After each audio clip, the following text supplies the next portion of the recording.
जय हिंदू राष्ट्र, जय माँ भारती।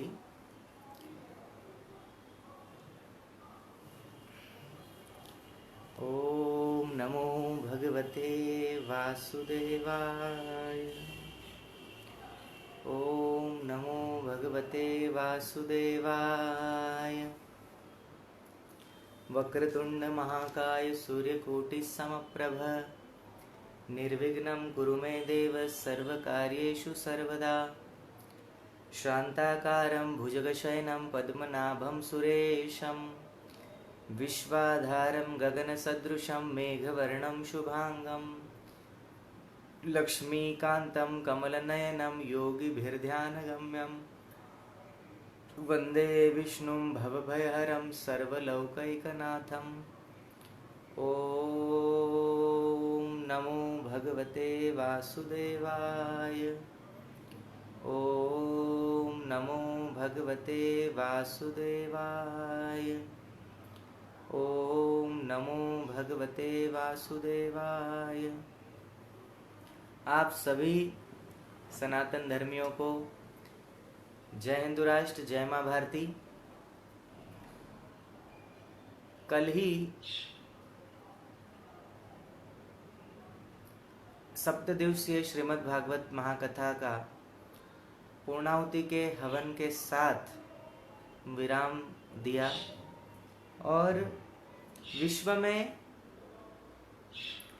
शांति की स्थापना हो और जल्दी से जल्दी यह महामारी इस दुनिया से नष्ट हो, इस निमित्त हम बैठे थे और ठाकुर जी की कृपा रही, माँ भगवती की कृपा रही कि निर्विघ्न रूप से सप्तदिवसीय श्रीमद् भागवत महापुराण की कथा समाप्त हुई।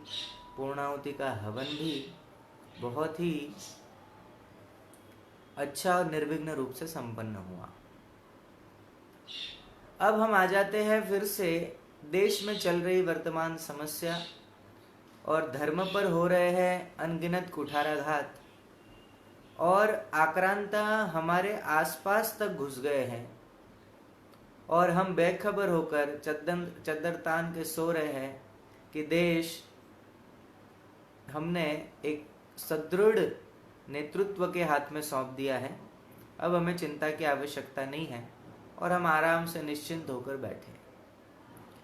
मानता हूं मैं इस देश का नेतृत्व बहुत सक्षम हाथों में है, लेकिन यह नेतृत्व सक्षम हाथों में होने के बाद भी है तो आखिर जीव, है तो आखिर एक अल्प सामर्थ्य वाला जीव ही ना। वो बॉर्डर पर ध्यान दे सकता है,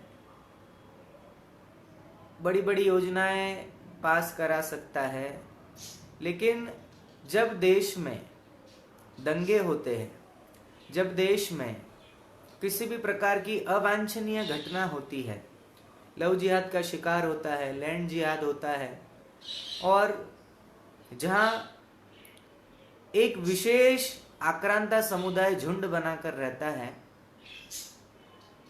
उस क्षेत्र में, उस गली में, उस मोहल्ले में, उस नगर में आम हिंदू नहीं जा पाता है और अनेक प्रकार की प्रताड़ना सहता है। जब वो आक्रांता दल एक साथ हावी होता है और हिंदुओं को नेस्त नाबूद करने का ख्याल रखकर और एक साथ झुंड में निकलता है, तो जैसे टिड्डी दल समूह में रहता है और हरी जगह, हरी भरी जगह उसे बहुत पसंद आती है और जहां वो हरियाली पर बैठता है वो संपूर्ण हरियाली खा जाता है, सारी फसल नष्ट करके आगे बढ़ते हैं। इसी प्रकार ये आक्रांता धर्म के नाम पर ये भी एक प्रकार का वहशी टिड्डीपन है और ये टिड्डे संपूर्ण हिंदू जहां हरियाली बसती है, वो हिंदू हरियाली बस्तियों को तहस नहस करने का काम करते हैं। और आपने देखा होगा कि हमारा देश बहुत जल्दी ये कोरोना नामक महामारी से उबर ही जाता। मुश्किल से देश में 400-500 ही केस थे और उस समय इन आक्रांताओं के द्वारा दिल्ली के निजामुद्दीन के मरकज से एक आक्रांता ने कहा कि सबसे अच्छी अगर मरने की कोई जगह है तो वो ये हमारा एक छोटा सा दायरा है, ये हवाई किताब के द्वारा बताया गया, और मरने के लिए यहाँ सबसे अच्छी दवा है, जगह है। तो मैं ये कहना चाहता हूँ कि ऐसा व्यक्ति, मैं बात कर रहा हूँ मोहम्मद साद की, ऐसा व्यक्ति जिसने कोरोना संक्रमण फैलाया है जिहाद के नाम पर, उस पर एफआईआर भी दर्ज है, कई बार समन भी भेजे जा चुके हैं, और सरकार के द्वारा बार बार केवल ये बताया जा रहा है, और न्यूज़ चैनल के माध्यम से भी हम सुनते हैं कि वहाँ केवल इतना बताया जा रहा है कि आपको ये साद अमुक नज़दीक की मस्जिद में गया, वहाँ उसने नमाज पढ़ी, और पुलिस को अभी भी उसकी तलाश जारी है। अरे ये कैसी न्यूज़ दिखा रहे हो? जब न्यूज़ रिपोर्टरों को पता चल जाता है कि वो नमाज पढ़ने वहाँ गया हुआ है, घर से बाहर निकला हुआ है, तो क्या भारत की इतनी कर्मठ पुलिस अगर चाहे तो पंछी भी परिंदा भी पर न मार सके, ऐसी चाक चौबंद व्यवस्था के चलते रहते हुए भी एक अपराधी व्यक्ति कैसे खुलेआम कहीं घूम सकता है, और इनकी नज़र में क्यों नहीं है? मैं सरकार से अपील करता हूं कि बहुत गोल गोल घुमा दिया, अब न घुमाएं। आपके जितने कार्य, बहुत आपने अच्छे कार्य किए हैं, सराहनीय कार्य किए हैं, हम आपके पक्षधर हैं, लेकिन अगर हम पूर्व काल में थोड़ी दृष्टि डालते हैं कि अगर उस साध के जगह अगर हमारा कोई व्यक्ति होता, हमारा कोई संत होता, तो क्या आप इतनी छूट देते? मीडिया इतनी छूट देती? मीडिया ने तो शुरुआत के 4-5-10 दिन जो राग आलापा, उसके बाद चुप हो गई मीडिया। किसी भी प्रकार से कोई बयान नहीं, कोई कुछ नहीं, और आता भी है तो कुछ ऐसा तोड़ मरोड़ कर कुछ आता है, ऐसी लाग लपेट करके बात उनके द्वारा बताई जाती है कि हमें सरकार पर, दिल्ली सरकार पर, दिल्ली की पुलिस पर हमें शंका उत्पन्न हो जाती है। इसलिए कहना चाहता हूं कि बहुत हो गया। अब ये साध जैसे व्यक्ति को, जिसने भारत के करोड़ों लोगों के साथ खिलवाड़ किया है कोरोना संक्रमण के मामले को लेकर, और मरकज में वो लोग स्वयं वहां पर संक्रमित हुए और पूरे देश भर में फैलकर संपूर्ण देश में ये 9,000 लोग जो वहां पर बंद थे, जो वहां पर एक षड्यंत्र के तहत वहां रुके हुए थे, स्वयं को संक्रमित करने के लिए रुके हुए थे, और इन्होंने देश भर में घूम घूम के कोने कोने में घुस गए। और आप सबको पता है कि इन्हीं कोने कोने में घुसे हुए लोगों के द्वारा संक्रमण फैलाया गया था, चाहे फिर थूक के माध्यम से हो, चाहे पेशाब के माध्यम से हो, ये किसी भी माध्यम से वहाँ ये कोरोना संक्रमण फैलाने में इन्होंने बहुत महत्वपूर्ण भूमिका निभाई है। तो इस देश में इन लोगों के कारण फैला, और इसका सरगना जो मुख्य था वो साध आज तक पकड़ा नहीं गया है। तो क्यों नहीं पकड़ा गया? सरकार से हम सब ये अपील करते हैं कि जल्दी से जल्दी इस आक्रांता को पकड़ा जाए। कब तक आप तुष्टीकरण की राजनीति अब करते रहेंगे? बहुत हो गया। मेवात की क्या दशा है मुझे कहने की आवश्यकता नहीं है, वहां भी आपकी ही सरकार है, लेकिन वहां का अभी वर्तमान का नेतृत्व अगर कोई ठोस कदम नहीं उठा रहा है तो फिर भविष्य में जनता को भी सोचना पड़ेगा आपके विषय में। तो बहुत बहुत ये जो आक्रांता घुसे हुए हैं, एकदम विकृत मानसिकता के जो लोग हैं, जो देश विरोधी गतिविधियां चलाते हैं, जो सीए का विरोध करते हैं, जो अनगिनत ऐसी गतिविधियों में लिप्त पाए जाते हैं जो देश के खिलाफ है, समाज के खिलाफ है, मानवता के खिलाफ है। तो मैं सरकार से तुरंत दरखास्त करता हूं कि जल्दी से जल्दी इस साध को पकड़ा जाए, और इसके जो हवाला के चिट्ठे थे, इसकी जो करोड़ों अरबों की संपत्तियां थी है, उसे तुरंत जब्त किया जाए, और ये भोले भाले मुसलमानों को उल्लू बनाकर हाँ, उनसे धन इकट्ठा करता था, पैसा इकट्ठा करता था, खुद तो आलीशान बंगले में रहता था, और यहाँ बाहर लोगों को वो हवाई किताब के बारे में बताकर और कहता था कि जितना हो सके प्रचार करो इस्लाम का। खुद ऐशो आराम में रहता था और बाकी के उसके अनुयायियों के साथ उनसे कैसे पैसा निकलवाया जाए और कैसे अपनी जेबें और अपना भरा जाए, अपनी तिजोरियां भरी जाए, उस प्रकार के इसके वहाँ काम चलते थे। आए दिन उसके खुलासे मीडिया में भी हुए हैं और उनके ही संप्रदाय के, उनके ही वो कबीले के जो लोग थे, जो उसके भी 2 गुट हैं वहाँ मरकज में भी, तो वो दूसरा गुट भी इसके खिलाफ खड़ा है क्योंकि इसने भोले भाले मुसलमानों को बरगला कर, बहला फुसला कर पैसा बहुत ज़्यादा इकट्ठा कर लिया, बड़े बड़े फार्म हाउस है, ऐशो आराम की ज़िंदगी जीता है और खुद ये कह रहा है उस वीडियो में कि यहाँ मरने के लिए सबसे अच्छी जगह ये मस्जिद होती है और खुद क्वारंटाइन हो गया। खुद ने अपने आप को सुरक्षित रखा, खुद ने अपने आप की जांच भी करवाई, परिवार की भी जांच करवा ली। तो ये बहुत सोचने का विषय है कि ऐसे लोगों की बातों में आकर बहुत सारे लोग जिहादी बन जाते हैं, मानवता विरोधी कार्य करते हैं। मैं ये नहीं कहता कि हिंदू विरोधी कार्य करते हैं, ये हिंदू विरोध के साथ साथ, ये तो है ही हिंदू विरोधी, लेकिन हिंदू विरोध के साथ साथ ये लोग मानवता विरोधी भी काम इस देश में चला रहे हैं। इसलिए अधिक से अधिक हिंदुओं को जागृत होना पड़ेगा और इस विषय में तुरंत स्थानीय पुलिस थानों में, स्थानीय जगह पर जगह जगह हमें आंदोलन करने चाहिए, इस साध के पुतले फूकने चाहिए और सरकार से अपील करनी चाहिए कि इसे जल्द से जल्द पकड़ा जाए। इसकी जगह कोई हिंदू संत होता तो आप छोड़ देते क्या? आज उस बात को लगभग 3 महीने होने आए हैं, 3 महीने से भी अधिक हो गए हैं, आप समन पे समन भेज रहे हो और वो हमेशा से कुछ ना कुछ बहाने कर देता है या समन लेता नहीं है या आपको अंगूठा दिखाने का काम कर रहा है, आपको चिढ़ाने का काम कर रहा है और सरकार भी न जाने कौन से दबाव के कारण उसको पकड़ नहीं पा रही है, ये बात समझ में नहीं आ रही। तो अब दबे नहीं, सरकार सबका साथ, सबका विकास और सबका विश्वास लेकर चल रहे हो, लेकिन भैया उनकी हवाई किताब में आप पर विश्वास रखना बताया ही नहीं गया है। आप कितना भी इनका विश्वास जीतने की बात करोगे, ये लोग आपका विश्वास जीतकर आपके पेट पीछे खंजर ही मारने वाले। इन्होंने खंजर ही मारा है। हिंदुओं ने विश्वास करके इनसे फल खरीदा था, लेकिन इन्होंने फल थूक कर बेचा। इन्होंने विश्वास रखकर ही इनकी सुरक्षा में पुलिस गई थी, लेकिन पुलिस पर भी इन्होंने थूक कर अपना विश्वास कितना पक्का है ये बता दिया। इन्होंने नर्सों के सामने खड़े होकर, नंगे होकर इन्होंने नाचकर अश्लीलता भरे इशारे किए, तो ये वहां इन्होंने आप पर कितना पक्का विश्वास है यह बता दिया। अरे इतना ही नहीं, दिल्ली के दंगों में कितनी कितनी वाहियात हरकतें की, कितने वहशी बने।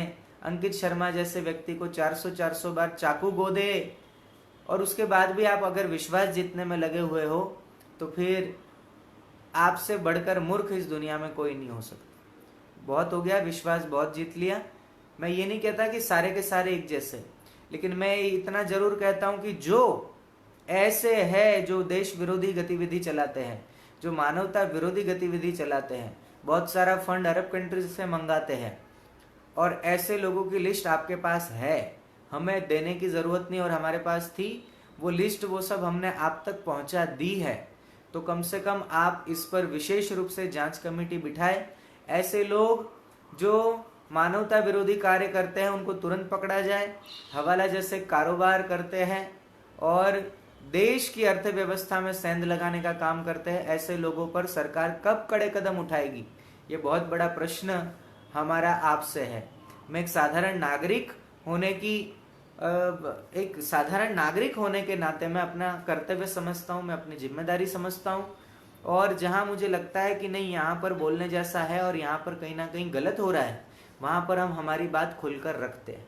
तो आप सबसे इतनी विनती है कि आप स्थानीय लेवल पर जितना हो सके लोगों को इकट्ठा करें और वहाँ ये मोहम्मद साद के खिलाफ वहाँ इसके पुतले वगैरह जलाए और अपना विरोध वहाँ स्थानीय कलेक्टर के पास, स्थानीय आपके नगर सेवक होंगे, स्थानीय आपकी पंचायत होगी, तो वहाँ अपना अपना विरोध दर्ज जरूर करवाए, क्योंकि ऐसे लोग जैसे ही माहौल शांत हो जाएगा फिर से ये अपनी उन्हीं पापी गतिविधियों को लागू करने में लग जाएंगे और देश में ही रहकर देश के ही खिलाफ ये गतिविधियां फैलाएंगे। इस देश को ये गजवाए हिंद में बदलना चाहते हैं और आपके और हमारे प्रयास से ही हमारा देश गजवाए हिंद बनने से बच पाएगा।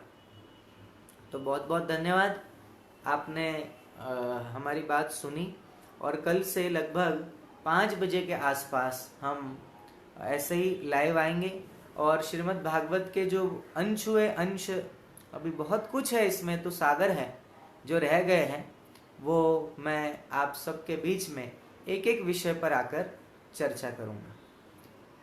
तो आपको किसी को कोई प्रश्न है तो आप पूछ सकते हैं, मैं उसका उत्तर देने के लिए बाध्य हूँ।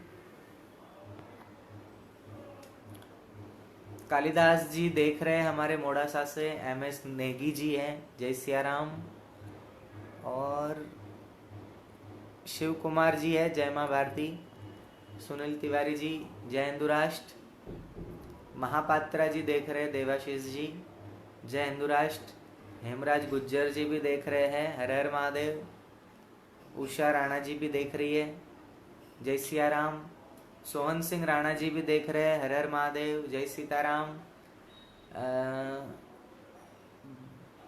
जय हिंदू राष्ट्र। अब आपके कोई प्रश्न है तो आप प्रश्न पूछ सकते हैं।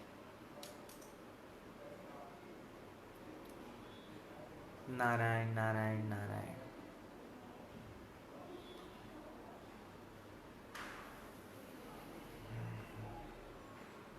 अब कल से एक एक विषय पर हम सब बात करेंगे और जो कुछ भी आपको न समझ में आए वो आप यहीं प्रश्न के माध्यम से पूछ सकते हैं।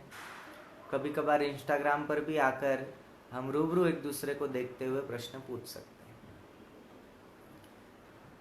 लगभग धीरे धीरे ये कोरोना की ये जो बीमारी है वो सामान्य स्थिति में कहीं कहीं आ रही है और योग गुरु स्वामी रामदेव जी ने भी इस पर दवाई बना ली है कोरोनिल टैबलेट के नाम से, जो हमारे इम्यूनिटी पावर माने रोग प्रतिकारक शक्ति बढ़ा देती है और किसी भी प्रकार के रोग से लड़ने की शक्ति अगर हमारे पास है तो हम किसी भी बड़े से बड़े असाध्य रोग और जटिल इस बीमारी से अपने आप की रक्षा कर सकते हैं। तो खूब खूब धन्यवाद है बाबा रामदेव जी और उनकी पूरी टीम, श्री बालकृष्ण जी आचार्य जी, उनको भी खूब खूब धन्यवाद। उनकी पूरी टीम जो महीनों से लगी हुई थी और रिसर्च कर रही थी और उन्होंने कैसे इम्यूनिटी बढ़ाए और आयुर्वेदिक औषधियों का सहारा लेकर उन्होंने बहुत अच्छी दवाई तैयार कर ली, उसका सफल परीक्षण भी किया गया और अब वो दवाई कुछ ही समय में मार्केट में, बाज़ार में उनके पतंजलि मेडिकल स्टोर पर उपलब्ध हो जाएगी। आप सब लाभ उठाइए। देखिए, हम तो पहले से ही कहते आए हैं कि इस दुनिया में ऐसी कोई बीमारी नहीं है जो जड़ी बूटियों से ठीक न होती हो। और हमने तो ये भी कहा था कि पंचगव्य पर किया जाए रिसर्च और अहमदाबाद के कुछ गौ भक्तों ने पंचगव्य के माध्यम से भी कोरोना पर विजय पाया है। और हम गंगा जल पर भी हमने कहा था कि आप गंगा जल, गंगा माता का जल, जो पवित्र नदी हम जिसे मानते हैं, जहाँ हमने माँ देवी को माँ गंगा को भगवती के रूप में देखा है, ये भगवान श्री हरि के चरणों से निकली है ऐसी पतित पावनी माँ गंगा, उसमें एक प्रकार का ऐसा वायरस पाया जाता है। 4 प्रकार के उसमें वायरस, लगभग 4 प्रकार के वायरस पाए जाते हैं इस दुनिया में बड़ी मात्रा में, और उसमें से 3 वायरस जो है वो हमारे शरीर के लिए हानिकारक है। लेकिन चौथा वायरस जो गंगा जी के जल में पाया जाता है, वो वायरस ये शेष 3 वायरसों को खा जाता है। किसी भी प्रकार के जीवाणु, बैक्टीरिया को वो खा जाता है और उसके फलस्वरूप वो बैक्टीरिया जीवाणु को खा जाए तो फिर बीमारी होगी नहीं। तो इसलिए गंगा जल पीने वालों की उम्र बढ़ जाती है, गंगा जल पीने वालों का स्वास्थ्य अच्छा रहता है। गंगा जल वर्षों तक अगर आपने अपने घर में रखा है तब भी वो खराब नहीं होता। तो उसके पीछे वो एक प्रकार का विषाणु ही, वायरस ही काम करता है। और ये किसी भी प्रकार की बीमारी को अगर गंगाजल पिया जाए तो उस बीमारी को मिटाया जा सकता है। तो मैंने पहले भी कहा था कि गंगाजल है, पंचगव्य है, गौमूत्र है, इनका एक बार सेवन करके परीक्षण किया जाए तो कोरोना के बहुत सारे मरीजों पर इसका सकारात्मक प्रभाव देखने को मिल सकता है, ऐसा मैंने उस समय कहा था। और लगभग शायद प्रभु प्रेरणा से ही उन गौ भक्तों ने रिसर्च किया, परीक्षण किया, कोरोना के मरीजों को वो देकर देखा और उनको लाभ प्राप्त हुआ। हमारे एक वैद्य रहते हैं अलीराजपुर तरफ, उन वैद्यराज जी को वो शिविर वगैरह लगाते हैं, नाड़ी परीक्षण वगैरह करके औषधि देते हैं। तो उनके कुछ पेशेंट थे कोटा में। अब लॉकडाउन के कारण वैद्यराज जी तो अपने घर पे थे, लेकिन कोटा से उनके पास फोन आया कि अब हमको कोरोना हो गया है और अब हम क्या करें, हमको क्वारंटाइन में रखा है और अभी हम अस्पताल में हैं। तब उन्होंने कहा कि देखो ये बीमारी तो नहीं है और ये वायरस बनाया गया है, इसलिए पता नहीं दवाई काम करे कि नहीं करे, लेकिन आप अपनी रोग प्रतिकारक शक्ति तो बढ़ा सकते हैं। तो उन्होंने कहा क्या करें हम, क्या औषधि लें? तो उन्होंने कहा कि अगर आपके आसपास कहीं से तुलसी अर्क मिल जाए अथवा तुलसी के पौधे हो तो तुलसी का कुछ पत्ते 5, 25, 50 पत्ते लेकर उसे खूब उबालें और उसका आप काढ़ा पिए, अथवा तो तुलसी अर्क मिल जाए, पंच तुलसी मिल जाए तो वो आप पिए तो ठीक रहेगा।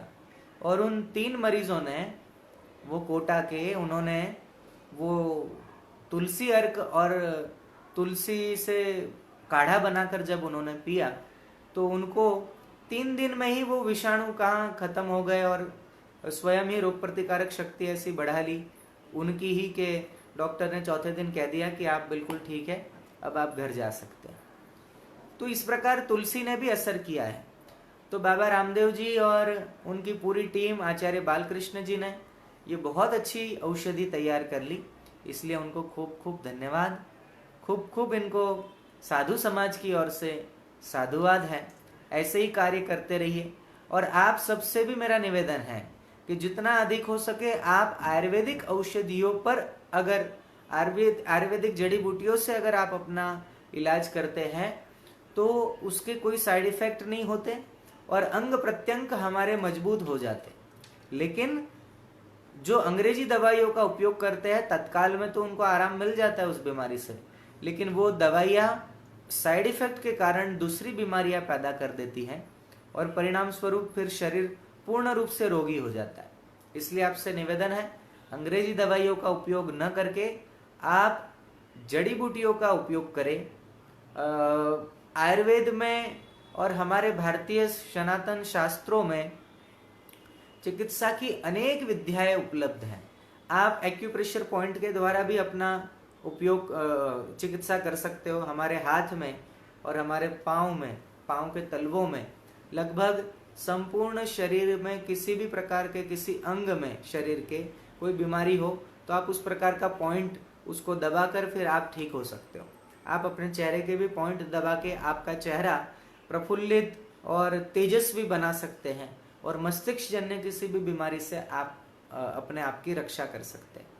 तो मैंने पहले भी आपको पॉइंट बताया है, ये पहला पॉइंट, ये दूसरा पॉइंट, ये तीसरा पॉइंट, ये चौथा, ये पांचवा, ये छठा, ये सातवां और ये 8वां। ऐसे कई प्रकार के पॉइंट मैंने बताए, वो दबाने से मस्तिष्क जन्य किसी भी प्रकार का रोग नहीं होता। आगे शरीर में बहुत सारे पॉइंट हैं, तो इससे भी हम हमारी चिकित्सा कर सकते हैं। एक्यूप्रेशर पॉइंट है, फिर सूर्य चिकित्सा है, रंग चिकित्सा है, अनेक प्रकार की चिकित्सा, मिट्टी की चिकित्सा है, मिट्टी, पानी, धूप और हवा के द्वारा चिकित्सा, 7 चक्रों को एक्टिवेट करके और फिर उस चक्र के आसपास के अंगों की बीमारियां दूर करने का, वो सारी चिकित्सा हमारे यहाँ भरी हुई है, भरी पड़ी है, शास्त्र में लिखा हुआ है। केवल आपको और हमें इस विषय पर जागृत होने की आवश्यकता है। आपको पता होगा, अभी एक थोड़े समय पहले से ही मैं देख रहा हूँ एक चिकित्सा बहुत ज़्यादा धीरे धीरे फैल रही है। वो चिकित्सा का नाम है कपिंग थेरापी, कपिंग थेरापी कहते हैं।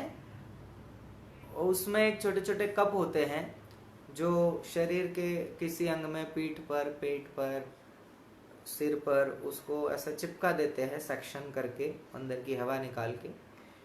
और फिर आपको घुटनों का दर्द हो, पेट का दर्द हो, पीठ का दर्द हो, कमर का दर्द हो, घुटनों का दर्द हो, पिंडलियाँ चढ़ जाती हो, मांसपेशियाँ कमज़ोर हो, उसका दर्द है, हार्ट अटैक वगैरह है, तो उसके लिए वो कपिंग थेरापी से कप लगाते हैं और उसको खींचा जाता है।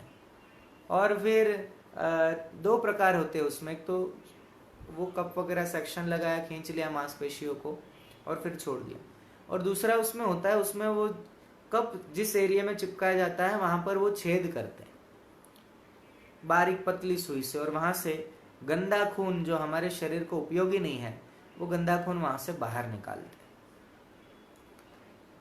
तो ये थेरापी अभी बहुत प्रचलन में आ रही है, और उस थेरापी के आप मानोगे नहीं, 7-7 दिन, 10 दिन, कोई 15 दिन, कोई 20 दिन, कोई 40 दिन के कोर्स, 7 दिन के 35,000 रुपये, कोई 30,000, कोई 50,000, कोई 55,000 रुपये, इस प्रकार से हजारों रुपए लूट रहे। जबकि उस चिकित्सा में कुछ भी नहीं है, बहुत साधारण चिकित्सा जो हम पुराने समय में या आज भी बुजुर्ग लोग उपयोग करते, जैसे नाभि खिसक जाए तो नाभि के बीच में एक मिट्टी के उसमें कपूर जला लेते हैं, और फिर उस पर लोटा हो, कोई कटोरी हो, कोई बड़ा पात्र हो, उसे वहाँ रख देते हैं। तो वो सेक्शन होता है अंदर से, और आप देखते हो कि लोटा वहाँ पर रखा, उसने खींच लिया अंदर नस नाड़ी, और धीरे धीरे नाभि अपनी जगह पर आ जाती है। तो ये कपिंग थेरापी का उपयोग तो हम वर्षों से, लाखों वर्षों पहले से करते आए हैं। ये विदेशियों ने उसके नाम पे कोर्स बना लिए, और अभी हजारों रुपए, 7-7 दिन के 35,000, 50,000 ले रहे हैं। तो आप सोचो 15 दिन के, 20 दिन के और 40 दिन के कितने लाखों में ये बिल जाता है। और क्योंकि उससे फायदा होता है तो लोग तुरंत पैसा देकर इलाज करवा लेते हैं। अब जिनके पास पैसा है वो इलाज करा ले, जिनके पास नहीं है वो क्या करे। तो भैया मैं इतना कहना चाहता हूँ कि कोई अधिक खर्च नहीं है इसमें, कोई ऑपरेशन नहीं होता, कोई कुछ नहीं होता, केवल आपके पास वो इंस्ट्रूमेंट चाहिए। और मैं तो आपको कहता हूँ किसी प्रकार के कोई खरीदने की भी ज़रूरत नहीं। आपके घर में लोटे तो होंगे ही, गिलास होंगे ही, कटोरियाँ हो गई, बस एक छोटा सा दीपक जलाकर या कपूर वहाँ जलाकर और उसके ऊपर वो लोटा वहाँ रख दिया, थोड़ी गर्म हवा, लोटे का अंदर का तापमान गर्म हो गया और आपने फिर वहाँ रख दिया, अपने आप वो चिपक जाएगा। और फिर लगभग आधे घंटे बाद, 40 मिनट बाद वो वहाँ से उस लोटे को निकाल दो, तो आपकी बहुत सारी मांसपेशियों के संबंधित जो बीमारी है वो ठीक हो सकती है। तो ये सब चीज़ें जो चिकित्सा जो भारतीय वर्षों से करते आ रहे हैं, और उन्हें जल्दी से किसी वैद्य की ज़रूरत नहीं पड़ती थी, किसी डॉक्टर की ज़रूरत नहीं पड़ती थी। लेकिन अब थोड़ी सी सर्दी हो जाए, खांसी हो जाए तो तुरंत अब डॉक्टरों के पास भागते हैं, बुखार आ जाए तुरंत डॉक्टर के पास भागते हैं। जबकि पुराने समय में 3 दिन सर्दी और 3 दिन खांसी और 3 दिन बुखार, ये 3-3 दिन राह देखते थे, क्योंकि बॉडी को किसी प्रकार की विकृति आई है तो शरीर अपने आप को स्वयं ही ठीक करने लग जाता है। तो सर्दी, खांसी और बुखार के लिए 3 दिन राह देखते थे। 3 दिन तक अगर ठीक नहीं हो तो चौथे दिन वो डॉक्टर के पास जाकर उसे ठीक करते थे। और 3 दिन का समय इसलिए अपने आप को, शरीर को देते थे कि अपने आप ठीक कर ले। लेकिन अब पहले ही दिन बुखार आ जाए डॉक्टरों के पास, पहले ही दिन खांसी आ जाए डॉक्टर के पास, पहले दिन सर्दी हो जाए डॉक्टर के पास, पहले दिन सिर दर्द होने लगे डॉक्टर के पास चले गए। और परिणाम फिर यही आता है कि शरीर जो अपने आप ठीक करने वाला था, आपने उसमें हस्तक्षेप कर दिया। अब शरीर ने देखा कि अब ये दवाइयों से ही ये व्यक्ति अपने आप को ठीक कर रहा है, तो ठीक है, करने दो। तो जो प्रकृति के द्वारा मिला हुआ जो सिस्टम था उसमें हमने रोक लगा दी। तो अब आगे कोई भी बीमारी होती है तो वो शरीर फिर अपने आप ठीक नहीं होता, वो फिर दवाई लेकर ही ठीक होता है। इसलिए अधिक से अधिक आप बचे दवाइयों से, 3-4 दिन तक अपने आप ठीक होने दें, और फिर न होता हो 3 दिन बाद तो चौथे दिन आप वैद्य को दिखाइए, किसी अच्छे डॉक्टर को दिखाइए, और आप उस बीमारी से छुटकारा पा लीजिए। तो ये सब है, और धन्यवाद है उन ऋषियों को जिन्होंने हमें आयुर्वेद दिया, जिन्होंने हमें अनंत चिकित्सा पद्धतियाँ दी। उनको प्रणाम है जिन्होंने हमें जीवन जीने का ज्ञान दिया, उनको लाख लाख प्रणाम है। और बाबा रामदेव जी जैसे, आचार्य बालकृष्ण जी जैसे अनेकों जो महात्मा जो आयुर्वेद पर कार्य करते हैं और सफलता प्राप्त करते हैं दवाइयों में, कोई रसायन बनाने में, उनको खूब खूब धन्यवाद कि आप लोगों के कारण ही भारतीय लोग कम लूटे जाते। आपको पता है हार्ट अटैक होता था और वो ब्लॉकेज को मिटाने के लिए वो स्प्रिंग डालते थे जिसको एंजियो प्लास्टिक कहते थे, एंजियोग्राफी एंजियोप्लास्टी ऐसा कुछ नाम था। और वो स्प्रिंग डालते थे और 150 रुपए की स्प्रिंग 3 लाख 4 लाख रुपए लेते थे उसके। तो धन्यवाद है इन जैसे ऋषियों को जिन्होंने वो हार्ट अटैक की भी दवाई ले ली। अब जो 3-3 4-4 लाख में ब्लॉकेज खुलता था वो 100-200 रुपए में खुलने लगा, और कोई ज़्यादा देर भी नहीं, 15 दिन 20 दिन दवाई ली और आपके शरीर के सारे ब्लॉकेज खोल दिए। ऐसी औषधियाँ तैयार करने वाले उन सभी सनातन धर्मावलंबियों को बार बार प्रणाम। आप लगे रहिए और आपकी विद्या योग्य व्यक्तियों को सिखाकर जाइए ताकि वो फॉर्मूले लुप्त न हो जाए, वो दवाइयाँ लुप्त न हो जाए, वो ज्ञान लुप्त न हो जाए। तो आज का विषय हमारा था ये मोहम्मद साद, ये ऐसा व्यक्ति जो मानवता का दुश्मन था, है और रहेगा। और ऐसे मानवता के दुश्मन को अगर खुलेआम छोड़ दिया जाए तो ये न जाने और कितनी अनगिनत हत्याएं करेगा, इसका कोई अनुमान नहीं लगा सकता। इसलिए सरकार से अपील है कि जल्दी से जल्दी इस वहशी आदमी को पकड़े, इस नराधम को पकड़े। ये मानवीय संवेदना से हीन व्यक्ति है, इसे पकड़े और इसको उचित दंड दे, नहीं तो प्रशासन पर हमारा प्रश्न चिन्ह उठना लाजमी है। और दिल्ली की अभी वर्तमान की सरकार का जो नेतृत्व है वो बहुत ही घमंडी है, लालची है और तुष्टीकरण की राजनीति करने वाला व्यक्ति है। और आप सबको पता है कि ऐसा व्यक्ति कभी भी अपने राज्य की भलाई नहीं कर सकता, ऐसा व्यक्ति कभी भी देशभक्त नहीं हो सकता। ऐसा व्यक्ति कहीं ना कहीं, क्योंकि हमारे यहाँ कहा गया कि जो देश विरोधी का साथ दे वो भी देश विरोधी। तो अगर ये मोहम्मद साद नहीं पकड़ा जाता है दिल्ली में रहकर भी, तो वो दिल्ली सरकार का फेलियर है। और केंद्र सरकार के अधीन जो दिल्ली पुलिस आती है वो दिल्ली पुलिस का भी फेलियर है। तो अपने साख बचाने के लिए, अपने पर से जनता का भरोसा न उठ जाए, इसलिए आपका कर्तव्य है कि जल्दी से जल्दी इस पापी आदमी को पकड़े और इसको जेल के सलाखों के पीछे डाल दे और उचित कार्रवाई करके इसको सजा दे। तो आज के लिए इतना ही। जय मां भारती, जय हिंदू राष्ट्र। आप सब इस पेज को फॉलो करिए, लाइक करिए और शेयर करते जाइए ताकि हमारा जो अभियान है कि कागजी हिंदू न रहे, वो गुण और कर्म से हिंदू बने और संपूर्ण देश को विश्व गुरु के पद पर आसीन करके संपूर्ण विश्व का हमारा भारत देश नेतृत्व कर सके, ऐसा हम हमारे देश को बनाएं।